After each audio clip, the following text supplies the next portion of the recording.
Aujourd'hui,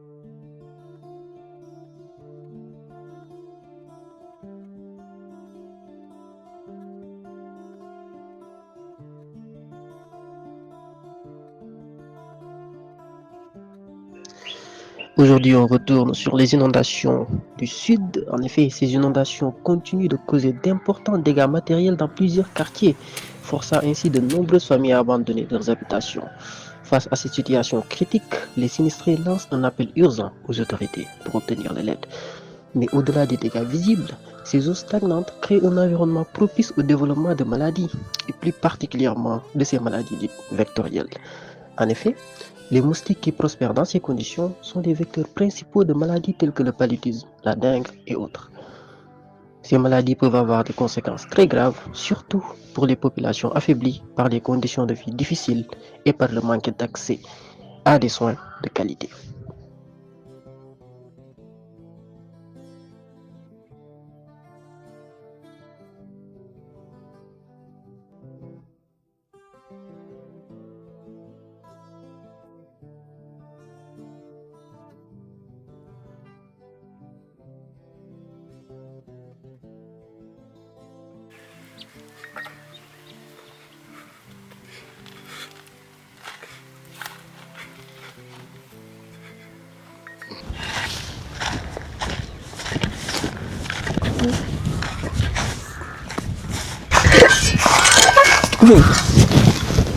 yow fii bi mooy ñett yu ma suul si semaine bi sama jur gi di dee rek.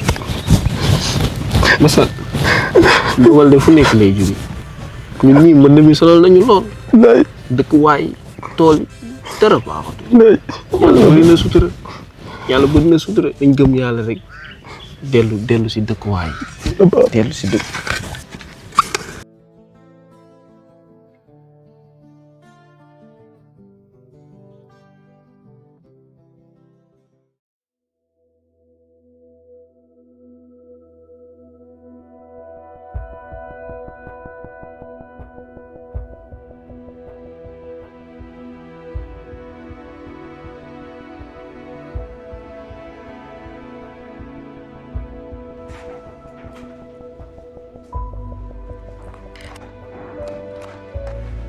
Monsieur Moustapha, voici l'ordonnance et je vous donne rendez-vous dans 1 mois.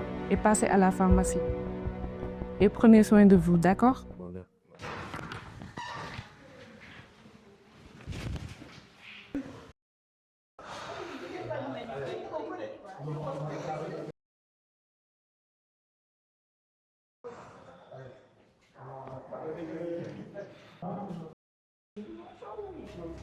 Entrez.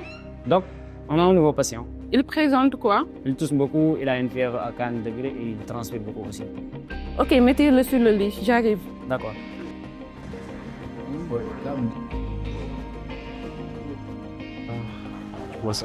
Mais yow boobu ba tey yaa ko fi bàyyi. Sim calme-toi dañ ñëwee ba tey yaa calme-toi nañ def suñu liggéey. Ah d'accord comme boobu ba tey yow mii maa ngi nii def. yow kese fi nekk amul keneen nag Massa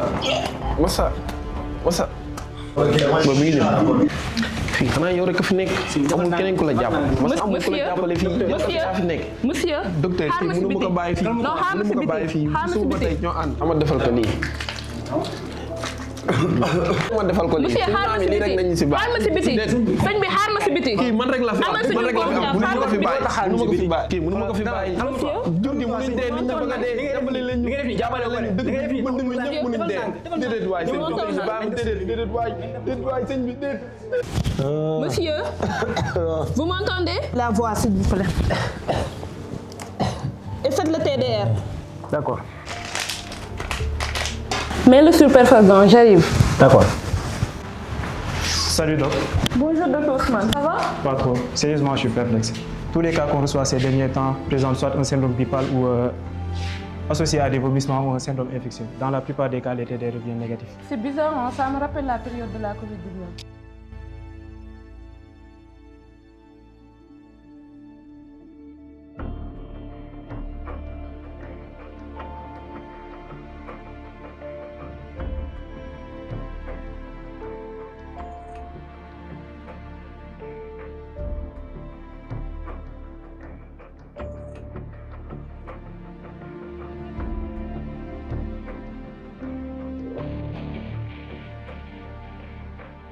c'est sûrement une nouvelle épidémie, soit une variante de la grippe ou du palu. C'est possible. C'est possible. Ouais. Oui. Allons-y, allons-y.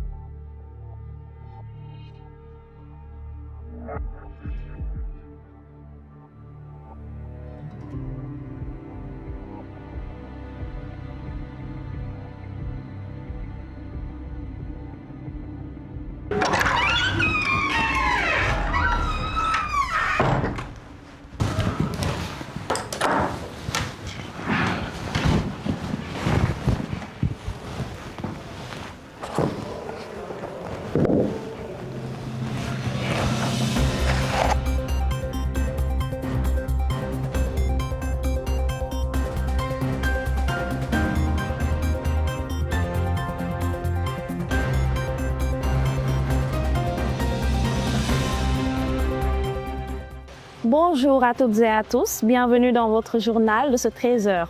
Les grandes actualités. Au sommaire, une actualité marquante avec des inondations spectaculaires dans le sud après des pluies torrentielles. Plusieurs quartiers sont sous les eaux, causant ainsi une situation très préoccupante. Les habitants de la région sont en alerte maximale avec la prolifération massive des moustiques, leur causant ainsi beaucoup de maladies. Nous irons sur place pour recueillir les témoignages de ces derniers et comprendre pourquoi ces phénomènes extrêmes se multiplient. Allô? Allô, docteur Diop, ça va, comment vous allez? Ça va, alhamdulillah, et vous? Oui, ça va, ça peut aller. Bon, je vous appelais juste pour vous faire part d'une mauvaise nouvelle. Parce qu'on a constaté, c'est senti qu'au niveau des bétails, beaucoup d'avortements. Ah, c'est grave, parce que nous aussi, on a les mêmes problèmes ici. Et on a pensé à une épidémie du FR.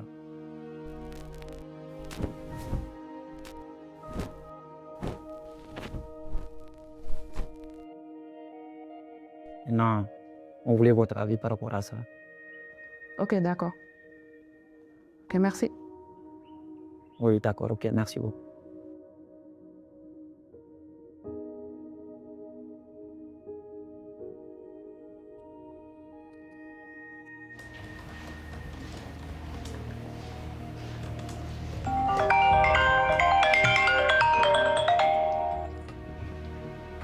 Allô?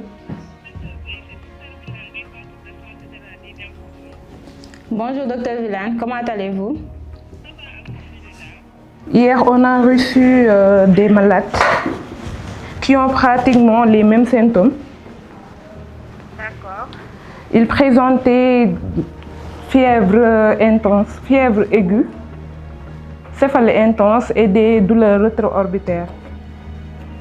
Les deux sont des bergers et l'autre, il travaille à l'abattoir. Avez-vous des signes hémorragiques chez ces patients? Oui, un seul présente une épistaxie. Mais ce qui m'inquiète, l'autre jour, le vétérinaire, il m'a appelé pour me faire part à des avortements massifs. D'accord. D'accord. Avortement massif plus fièvre humaine. Êtes-vous en zone inondée, docteur Villan? Oui, les mares sont pleines. Oui, explosion des moustiques aussi. On nous a signalé des cas similaires dans la région. Nous suspectons une épidémie de la fièvre du Vallée du Rift. Nous allons immédiatement alerter les autorités et déclencher une réponse zoonotique immédiate. Merci beaucoup, docteur Villan. Ok, d'accord, merci beaucoup. Ok, merci. Bonne Ok. journée.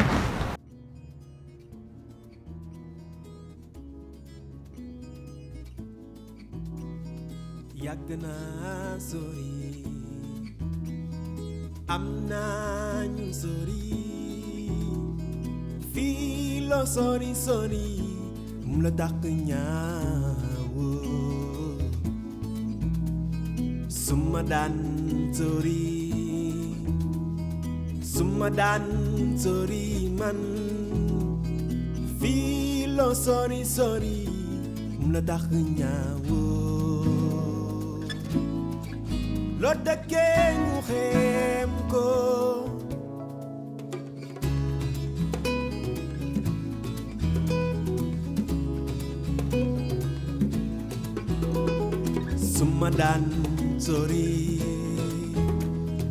suma daan sori man fii loo sori mu la dàq ñaawoo yàgg naa sori am naa ñu sori ne fii loo sori mu la dàq ñaawoo loo dëkkee ñu xeem ko nga bàyyi yow sa ginnaaw loo dëkkee ñu xeem ko bam xaali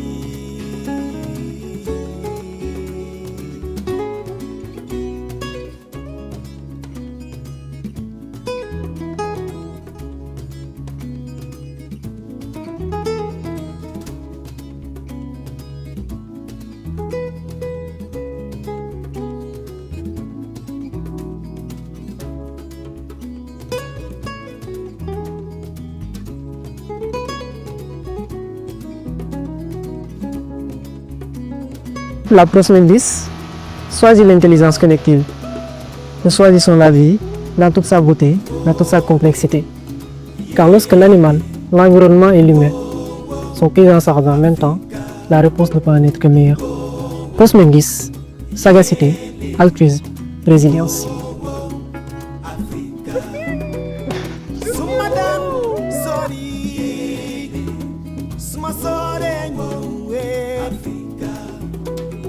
Sumadan bayi